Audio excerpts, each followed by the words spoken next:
All right, what's up, guys? We're going to do a 2026 West Coast Supercross recap. Got the championship over with, so let's get into some questions.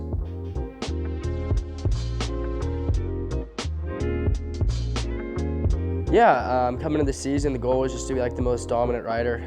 I know I'm going to the 450 class here soon, so kind of go accomplish everything I need to in the 280 class. And there's a few more things I needed to learn before I really moved up to the next steps. So that's why I did another year of Supercross. And first round was a little unfortunate, went a little south there, but we regained her, and yeah, I've won 7 in a row.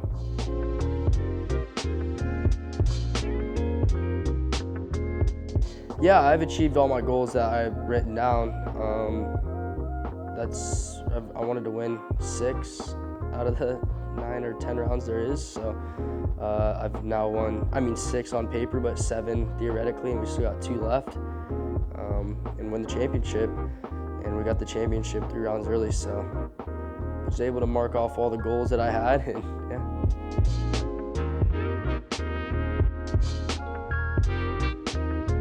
Yeah, it's always cool being able to, back it up. Just like my outdoor championship, was able to back that one up, and first year SMX, backed it up the next year, and yeah, I think it's kind of like a statement that you're the guy.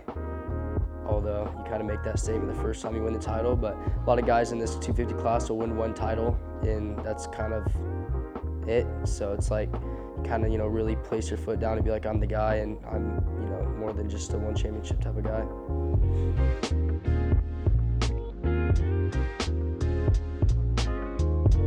Yeah, it's pretty wild. It got by quick, and definitely sucks because it's like the 250 is so fun. 450, is fun too, but I miss that, that 250. I'll miss that 250 feel, and I don't know, battling with new guys that come into the class, it's like, it's fun. I feel like 450, you're gonna go against all the vets, which is gonna be a new challenge. But like the 250 class, there's always new people coming in. You're always having to prove yourself again.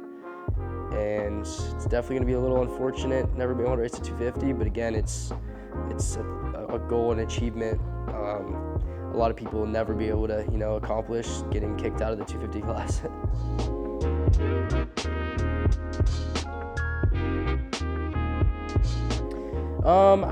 I just, as a kid, I didn't really understand the whole how many championships you can win thing.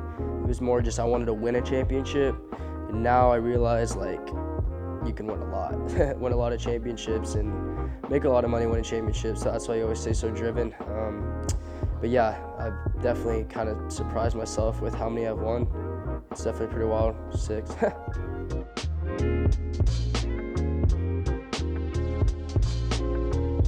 Yeah, that's what I'm saying though. When I was like younger, I didn't really understand like how many championships you could really be winning. I was always just like, I just want to win a championship because I know how hard it really is to do that. And the people I looked up to, like Dungy and them, were winning those championships. So I think that's what kind of gave me those goals to chase, and how cool it was to win a championship, and how highly you get talked about if you win a championship. So it was definitely a huge goal ever since I was a little kid.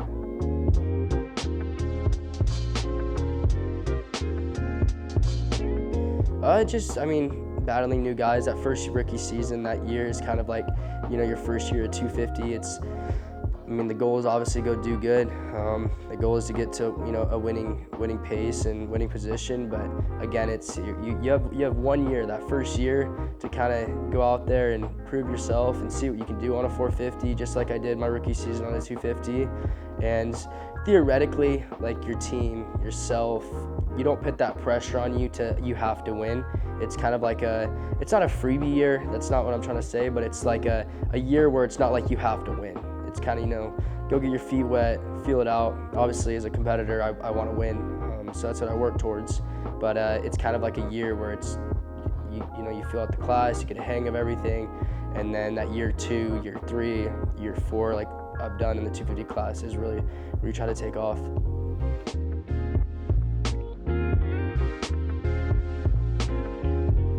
No, preparation's, pretty much the same, because we're going into outdoors, and really outdoors, the way to win it is just be a dog and be able to push that whole 35 minutes. So big thing is, it's a bigger bike, heavier bike. You got to be stronger. I've been trying to get stronger in the gym and do those motos so your fitness is good.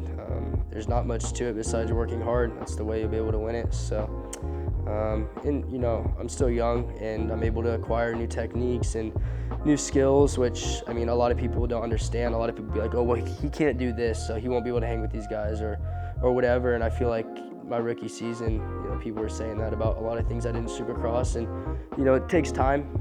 It takes a lot of early mornings, and you know, after training, grinding to, you know, get to the point like how I am this year. I'm able to, you know, rip the whoops, my corner speed, and better technique, and it takes time. But honestly, it's why you focus on yourself and your team, and have your small circle, and not let any distractions from the outside, you know, wander. So just stay on that goals.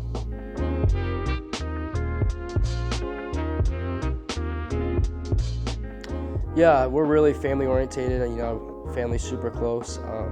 I feel like having my parents there is a lot of help, because I mean, racing and winning, and as much as it sounds nice, it is a lot of work, a lot of, you know, stress on the mind, and it's far from easy. So to have your mom and your dad by your side to help with things, help with coaching, help with the money aspect of it, because I'm bringing a lot of money at a young age, and to have someone guide you there is also great, and investments and all that stuff.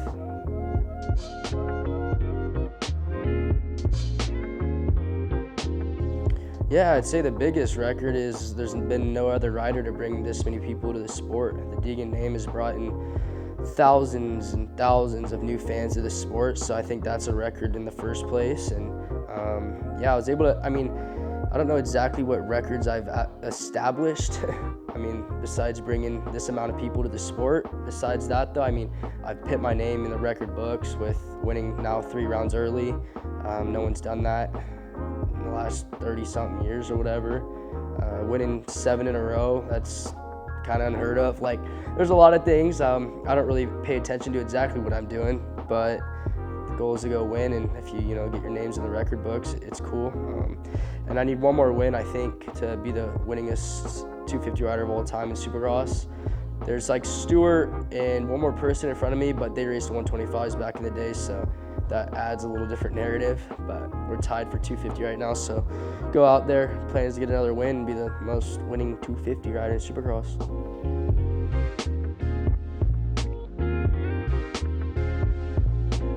Yeah, main goals is, I mean, the first year I want to go do as good as I can, and you know, be there every weekend, running up front, gain that experience with the vets, and continue to progress on that 450. I know it's a big bike, new challenge, so all that stuff takes time.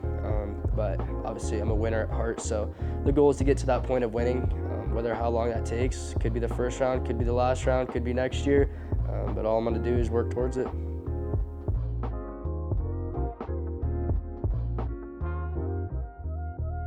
Yeah, I think the whole compound thing is we found a good piece of land really close to where I train, and I'm gonna be here with Star for a while, so kind of build a home base, and I feel like it's my style and the way I live.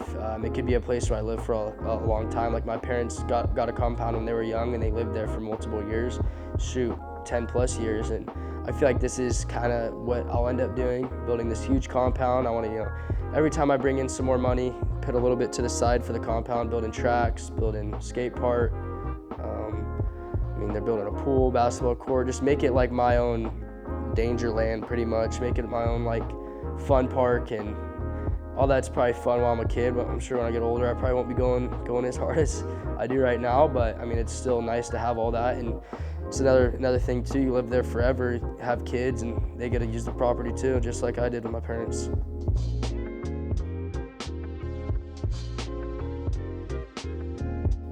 Yeah, I want to get a new car. You guys will see that soon. So that's what I'm working on right now, is a car, but we do got to finish my house, so I can't blow all of it, but I did blow a lot of it. But nah, most of it goes into the property, and I did get a new car, so you guys will see that soon.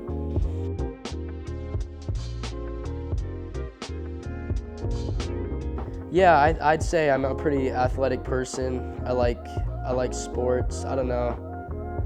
I really don't know, honestly. I don't know, I do like fighting, that's pretty fun. I've been boxing lately. Surprisingly, there was a guy in Tallahassee that was an ex-professional boxer, and dude used to be badass, so been doing some stuff with him, and that's pretty fun. Maybe after I retire, I mean, shoot, retire in your 20s, you still could go on to be a boxing champion. So, I don't know, maybe that after, I don't know, there's a bunch of stuff. You just gotta wait till that time comes. Right now, we're winning on dirt bikes. All right, that's a wrap on a few questions with me from the 2026 Supercross season. I would say it's pretty much a closure on my 250 career. Obviously, got to give a big thanks to the whole Star Yamaha team. They've had my back since I got on that 250, and we've won a whole lot of championships. And yeah, thanks to everyone there. Swanee, trainer, and the list goes on. There's a lot of people to put this into play. Obviously, my family has been there to support, had my back, and got to give myself a pat on the back too, because those early mornings and long days, when you trust me, the last thing I want to do is go train, but still get my butt up and do it. So got to give myself a pat on the back for that too, and going out there and making it happen.